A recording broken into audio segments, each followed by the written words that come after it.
කොහොමද ඔයාලට? ඉතින් අද වීඩියෝ එක ගොඩාක් විශේෂයි ඔයාලට. ඉතින් ඔන්න ඔයාලා කලින් වීඩියෝ වලට දාලා තිබුණු ඔයාලට තියෙන ප්‍රශ්න ඔක්කොටම උත්තර අරගෙන තමයි මම මේ වීඩියෝ එක අරගෙන ආවේ. ඉතින් සමහර කමෙන්ට් තියෙනවා කමෙන්ට් එකකින් විස්තර කරන්න බැරි. ඉතින් මේ වීඩියෝ එකෙන් අපි ඒ ඔක්කොම කතා කරමු. ඒ වගේම මේ වීඩියෝ එකෙන් ඔයාලට බලා ගන්න පුළුවන් හරියම බිසි දවසක කොහොමද මගේ දවස ගෙවෙන්නේ කියලා ඔන්ලයින් බිස්නස් එකත් එක්ක. ඉතින් ඒ වගේම මම ඔයාලට කියලා දෙනවනේ එක බිස්නස් කරන ටිප්ස්, එතකොට ඕඩර්ස් ගන්න විදි, හැමදේම මේ වීඩියෝ එකෙන් කතා කරනවා. වගේම ඔයාලට මේ වීඩියෝ එකෙන් බලා ගන්න පුළුවන් මේ දේවල් කොහොමද වෙන්නේ කියලා. ඉතින් ගොඩාක් අය අහලා තිබුණා මම පාවිච්චි කරන මැෂින් මොනවද, ඒ වගේම මම ඕඩර්ස් ගන්න කොහොමද, පේජ් එකක් හදාගන්නේ කොහොමද, සයිස් chart හදාගන්නේ කොහොමද, කස්ටමර්ස්ලා අපිත් ගාව තියාගන්නේ කොහොමද, ඒ කියන්නේ කස්ටමර්ස්ලා වැඩි කරගන්නේ කොහොමද, ඕඩර්ස් වැඩි කරගන්නේ කොහොමද, ඒ ප්‍රශ්න ඔක්කොටම උත්තර අරගෙන තමයි මම අද මේ වීඩියෝ එක අරගෙන ආවේ. ඉතින් මට වෙනම වීඩියෝස් අරගෙන ඉන්න විදියක් නැහැ. ඉතින් කතා කරන වීඩියෝ එක මම වැඩ කරන විදියත් එක්කම තමයි ඔයාලට පෙන්නන්නේ.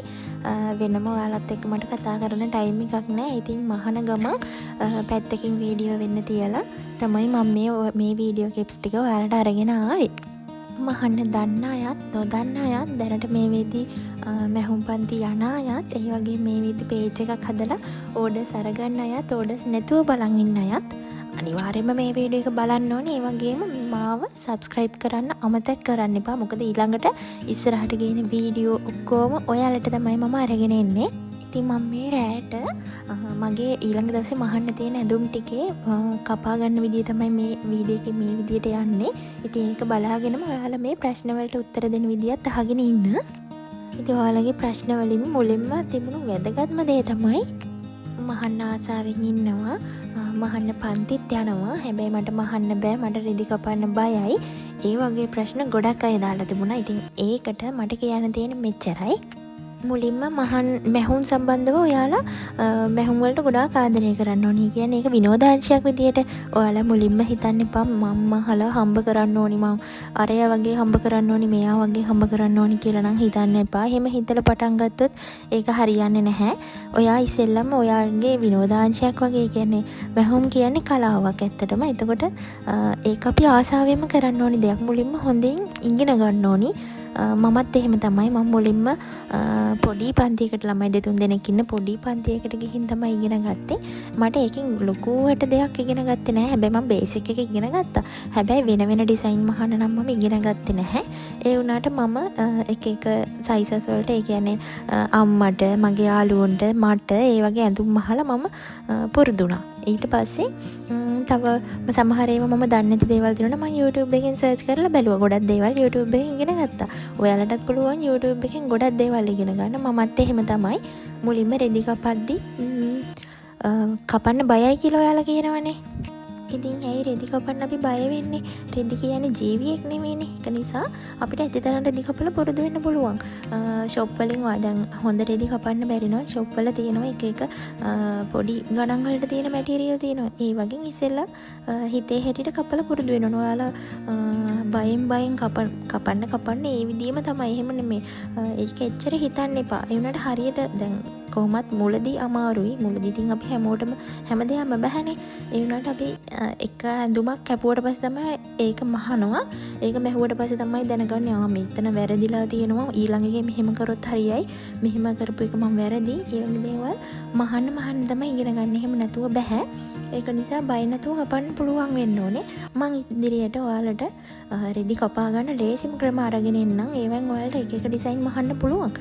මං මේ වීඩියෝස් ඉස්සරහට අරන් එන්නම්. ගවුම් මහන්න හොඳ රෙදි වර්ග මොනවද කියලා අහලා තිබුණා. ඉතින් ගවුම් මහන්න හොඳම රෙදි තමයි කොටන් මැටීරියල්. ඒ කියන්නේ ලේස් කොටන්, ලිනන් කොටන්, එතකොට පෝලෝ ක්‍රෂ්, ඉතාලියන් ක්‍රෂ්, මැංගෝ, මසරාටි, මාෂා වගේ මැටීරියල්. මාෂා නම් සිල්කි ගතියක් තියෙනවා. හැබැයි මේ දවස්වල ඇඳුම් මහන්නේ ওই මැටීරියල් වලින් තමයි. ෆුල් ෆ්ලෙයර් ස්කර්ට් එකේ හෙම් එක මහන්නේ කොහොමද කියලා අහලා තියෙනවා. අපි වෙනත් ඇඳුම් වල හෙම් එක මහන, හෙම් එක කියන්නේ වාටිය මහද්දි දෙපාරක් නවලනේ මහන්නේ. හැබැයි එහෙම කරන්න බෑ. එකපාර කැමති නම් ඕලොක් කරලා ඕලොක් එකක් තියෙනවා නම් ඕලොක් කරලා එකපාරක් මහගෙන යන්න. ඊට පස්සේ නවල මහන්න පුළුවන්. එහෙම නැත්නම් ආයි ඕලොක් එකක් නැත්නම් ඒත් නිකම්ම වාටිය මහගෙන ගිහිල්ලා ආයි නවල මහන්න පුළුවන්. එතකොට තමයි වාටිය ලස්සනට එන්නේ, රැලි නැතුව එන්නේ. මේ විදියට මැහුවම මම මහන මැෂින් මොනවද කියලා අහලා තියෙනවා. මට තියෙනවා ඕලොක් මැෂින් එකක්. ඒක සෙමි මෝටර්. ඒ කියන්නේ මැෂින් එකේ මෝටර් එකේ සද්දේ හෙන්නේ නැහැ. කරන්ට් එකත් ඉතුරු වෙනවා. මම ඒකේ වීඩියෝස් මේකේ දාලා තියෙනවා බලන්න. මේ දැන් මහන්නෙත් මම ජොකී මැෂින් එක. මේකෙත් සෙමි මෝටර් නිසා සද්දේ හෙන්නේ නැහැ. ලස්සනට මහන්න පුළුවන්. පේජ් එකක් කොහොමද හදාගන්නේ කියලා අහලා තිබුණේ. ඒක නම් මේ වීඩියෝ එකේ කියන්න බෑ. මම ඒකට වෙනම වීඩියෝ එකක් අරගෙන ඉන්න පේජ් එකක් හදන වීඩියෝ එකක්. එතකොට ඔයාලට ඒක බලාගෙන පේජ් එකක් හදාගන්න පුළුවන්. අනිවාර්යයෙන්ම මාව subscribe කරලා ඉන්න. එතකොට තමයි ඔයාලට ඊළඟට දාන වීඩියෝ එක බලන්න පුළුවන් වෙන්නේ.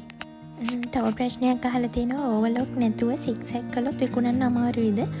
අනිවාර්යයෙන්ම ඇඳුම් ඕවර්ලොක් කරන්න ඕනිද කියලා.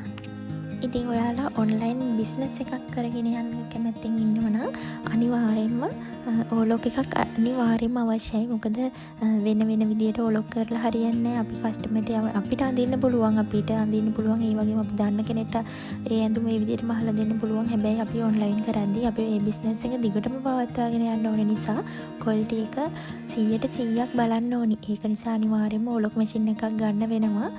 පාවිච්චි කරපු ඕලොක් මැෂින් වලින් සාමාන්‍ය හොඳ තත්ත්වයක තියෙන එකක් තමයි බලලා ගන්න ඕනේ. එහෙම නැත්නම් සාමාන්‍යයෙන් 80000ක් 90000ක් වගේ වෙනකොට වෙන ඕලොක් මැෂින් කඩවල වල ගන්න තියෙනවා. ඒ කියන්නේ ප්‍රසිද්ධ ෂොප් වලනේ, අබාන්ස් වල එහෙම නෙමෙයි, සිංගර් වල නෙමෙයි. එහෙම නැතුව මැෂින් විකුණන තැන් වෙනම තියෙනවනේ. එතනින් බලලා හොඳ දන්න කියන තැනක් බලලා එහෙම ගන්න. අනිවාර්යයෙන්ම ඕලොක් එකක් ඕනේ. තව කමෙන්ට් එකක් තිබ්බා, මටත් ආසයි රෙදි මහන්න බිස්නස් කරන්න කියලා දෙන්නකෝ කියලා. මුලින්ම රෙදි මහලා බිස්නස් කරන්න නෙමෙයි, ලස්සනට රෙදි මහන්න පුරුදු වෙන්න. අනිවාර්යයෙන්ම පන්ති ගිහිල්ලා හොඳට මහලා ඒ කියන්නේ ඔන්ලයින් කරන්න කලින් ගමේ කට්ටියට මහලා, තමන්ගේ කට්ටියට මහලා, තමන්ම මහලා ඇඳගෙන ඒ විදිහට අනිවාර්යයෙන් මේක හදාගන්න ඕනේ. එහෙම නැතුව දැන් අපි හිතුවන අපිට පේජ් එකක් කරන්න ආසාවේ, ඒ කියන්නේ සල්ලි හම්බ කරන්න ආසාවේ කට්ටියට ඇඳුම් මහලා යවුවොත් අපිට එතන වරදිනවා. අනිවාර්යයෙන්ම හැකියාව තියෙන්න ඕනේ. දැන් මමත් එහෙම තමයි මුලදී සල්ලි හම්බ කරන්න නෙමෙයි, මම නිකමට තමයි කියන ආසාවට නිකම් පුරුදු වුණා. හැබැයි ගමේ කට්ටියට යාළුවන්ට එහෙම මහලා දෙනකොට එයාලම ඒකේ පේජ් එකක් හදන්නකෝ අක්කා. එතකොට ඔයාලට මේ ලස්සනට කට්ටියට මහලා දෙන්න පුළුවන් එහෙම කියලා. ඉතින් මම අවුරුද්දකට වැඩි කාලයක් ගමේ අයට මහලා තමයි පේජ් එක හදාගත්තේ. ඒක නිසා ඔන්ලයින් බිස්නස් කියන වචනේ දැම්ම පාවිච්චි කරන්න එපා. මහන්න දන්නේ නැති කෙනෙක්. හැබැයි මහන දැනට මහන ගමේ මහන හොඳට මහන්න පුළුවන් කියලා දන්න කෙනෙක්ට පුළුවන් ඔන්ලයින් බිස්නස් කරන්න. මොකද අපි ඇඳුම් යවන්නේ දැන් අපේ ගාවට කවුරු හරි ඇවිල්ලා මහනවා වගේ නෙමෙයිනේ අපි දැකලා නැති කෙනෙක්ට ඇඳුම් යවන්නේ. සමහර වෙලාවට මට ෆොටෝස් එවලා කට්ටිය කියනවා අක්කා මේ සයිස් එකට ඕනේ කියලා. එතකොට මම ෆොටෝ එක බලලා මම දැනගන්නවා මේ සයිස් එක මොකද්ද කියලා. හැබැයි අනිවාර්යයෙන්ම සයිස් chart එක යවලා එයාගෙන් සයිස් එක කන්ෆර්ම් කරගන්නවා. එහෙම කරලා තමයි අනිවාර්යයෙන්ම යවන්නේ එයා කියන සයිස් එකට.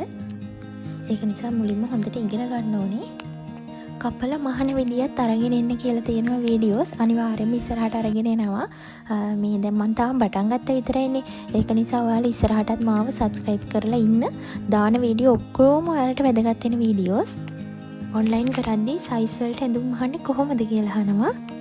ඉතින් අපිට සයිස් chart එකක් තියෙනවනේ. ඒ සයිස් chart එක කස්ටමර් දැන් මොකක් හරි ඩිසයින් එකක් අරගෙන ආවම අක්කා මේක මට ඕනේ, මේ සයිස් කොහොමද තියෙන්නේ කියලා අහනකොට අපි ඒ සයිස් chart එක දාන්න ඕනේ. ඊට පස්සේ එයා ඒ සයිස් එකෙන් chart එකෙන් තෝරලා මට මේ සයිස් එක තමයි ඕනේ අක්කේ කියලා එවනවා.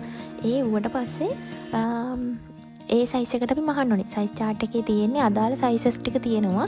ස්මෝල් නම් ඒකේ පපුව තියෙනවා, ඉන තියෙනවා, හිප් එක තියෙනවා, ලෙන්ත් එක තියෙනවා. එහෙම සයිසස් ටික ඔක්කොම තියෙනවා. ඒක නිසා බය වෙන්න දෙයක් නැහැ. ලෙන්ත් එකේ මොනවා හරි ගැටලුවක් තියෙනවා නම් ඔයාලට එයාගෙන් අහන්න පුළුවන් ලෙන්ත් එක කීයටද ගන්න කියලා.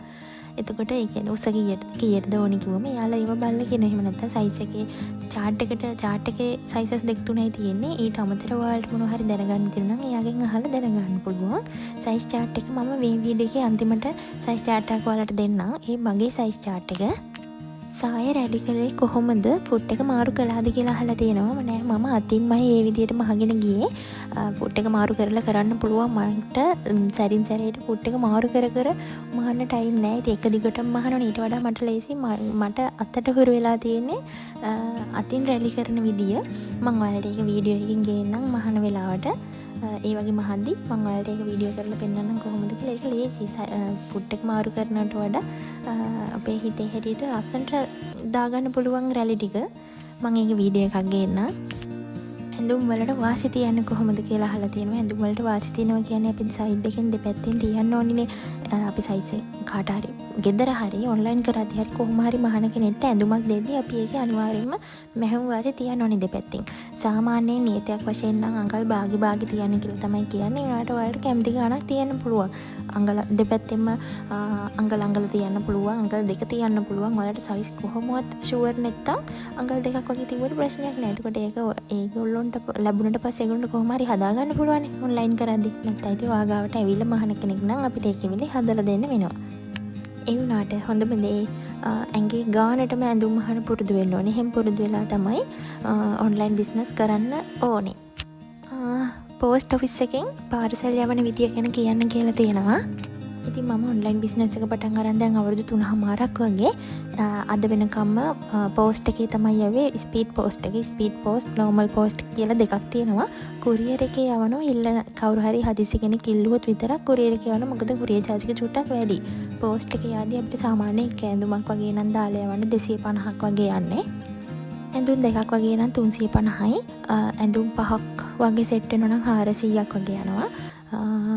ඊට අමතරව එහෙම ටික ටික වැඩි වෙනවා. සාමාන්‍යයෙන් ඇඳුම් දෙකක් තුනක් යවන්න 350කින් පුළුවන්.